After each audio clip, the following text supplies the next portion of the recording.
আসসালামু আলাইকুম রহমতুল্লাহ। আজকে ইংরেজি সাহিত্যের সবথেকে ফেমাস বা সবথেকে জনপ্রিয় কবি রবার্ট ফ্রস্ট। ওনাকে নিয়ে ওনার একটা কবিতা নিয়ে আলোচনা করব। ওই কবিতার নাম হলো stopping by woods on a snowy evening. লিখেছেন রবার্ট ফ্রস্ট। ওকে, রবার্ট ফ্রস্টকে একটু বৃত্তান্ত নিয়ে যদি আলোচনা করি তাহলে কি হবে। তিনি জন্মগ্রহণ করেছেন 26শে মার্চ 1874 সালে এবং মৃত্যুবরণ করেছেন সান ফ্রান্সিসকো, ক্যালিফোর্নিয়া, ইউএস। ওকে, ইউনাইটেড স্টেট।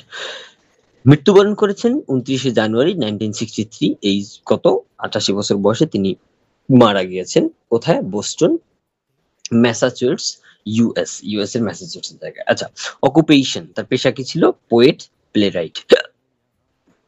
এডুকেশন, লেখাপড়া করেছে ডার্টমাউথ কলেজ আর হলো হার্ভার্ড ইউনিভার্সিটি, যেখান থেকে তিনি কোনোটা থেকে তিনি কি পাননি? ডিগ্রি পাননি। নোটাবল ওয়ার্ক হলো place will, North of Boston, New Hampshire.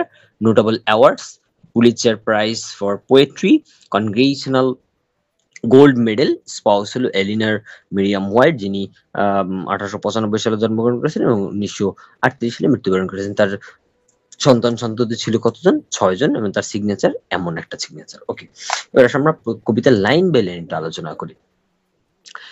কবিতার প্রথম লাইনটা এইভাবে দেয়া: whose woods this are, I think I know. এই বনের মালিক কে? মনে হয় আমি জানি। আমার মনে হয় যে এই এই বনের যিনি মালিক রয়েছেন তিনি একটা বনের পাশ দিয়ে যাচ্ছিলেন। তখন তিনি এই কথাটা বলছে, whose woods this are, I think I know. আমার মনে হয় জানি এই আহ, বনের যিনি মালিক তাকে মনে হয় আমি চিনি। His house is in the village দো। তবে তার বাড়ি এই গ্রামে, বাড়ি এই গ্রামেই। He will not see me stopping here, তিনি আমাকে এখানে থামতে, আমি যেখানে দাঁড়াইছি তিনি এটা দেখতে পাবেন, তিনি এটা কি করবে না?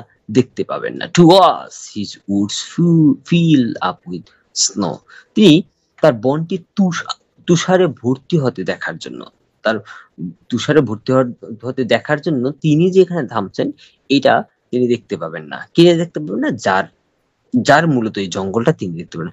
মাই little horse must think it queer, বলছে আমার ছোট্ট গরুটি নিশ্চয়ই এটিকে অদ্ভুত মনে করে। এটি কি মনে করে? অদ্ভুত মনে করে। It stop, to stop without a farm house near, এটি ফার্ম হাউস ছাড়া থামতে এটা অদ্ভুত মনে করে যে তার সাথে নিজের যে একটা ঘোড়া আছে, ঘোড়াটা এখানে থামতে একটা দ্বিধাবোধ করে।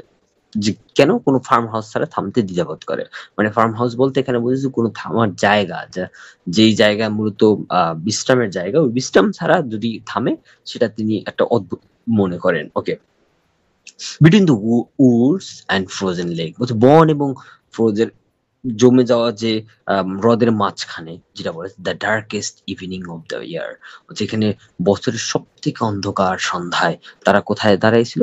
বন এবং জমে যাওয়া হ্রদের মাঝখানে। He gives his harness bells a shake, সে তার গাড়ির ঘন্টাগুলি ঝাঁকায়। To ask if there some mistake, সে জিজ্ঞাসা করতে থাকে যদি এখানে কোনো ভুল হয়েছে কিনা। The only other sounds the chip, আর আরেকটি একমাত্র শব্দ হলো, মানে আরেকটা শব্দ হলো of easy wind and downy flake, হালকা বাতাস এবং তুষারের ঝরঝর শব্দ। The woods are lovely dark and deep, বনটি সুন্দর, অন্ধকার এবং গভীর। But I have promises to keep, কিন্তু আমার কিছু প্রতিশ্রুতি পূর্ণ করতে হবে। Miles to go before I slip, Miles to go before I slip, আমাকে অনেক দূর যেতে হবে ঘুমানোর আগে, মানে ঘুমানোর আগে আমাকে অনেক দূর যেতে হবে, এটা 2বার বলছে।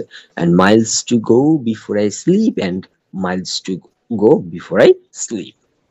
ওকে, কবিতাটা তারা মূলত, মানে যদি সারাংশ বলা হয় তাহলে কবিতার সারাংশ এইভাবে হবে। কবিতায় কবি শীতের সন্ধ্যায় বরফে ঢাকা একটা নির্জন বনের পাশে দাঁড়িয়ে যান। তখন সেখানে গিয়ে তিনি নিস্তব্ধতা ও আম, কি বলে এটাকে, নিস্তব্ধতা ও উম, ব- উম, নীরবতা, বরফে ঢাকা গাছপালা সব মিলে শান্তিপূর্ণ একটি দৃশ্য কবির মন চায় সেখানে থেকে যেতে। তবে তিনি মনে করেন যে তার সামনে অনেক দায়িত্ব, অনেক পথ বাকি।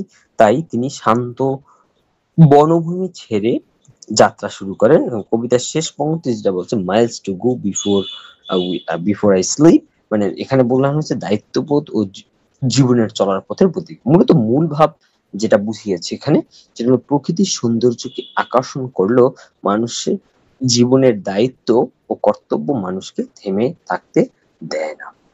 ওকে, ধন্যবাদ। আজকে এই পর্যন্তই। দেখা হবে আবার কোনো নতুন একটা ভিডিও নিয়ে। ততক্ষণ পর্যন্ত সাথেই থাকো। আসসালামু আলাইকুম ওয়া রাহমাতুল্লাহ।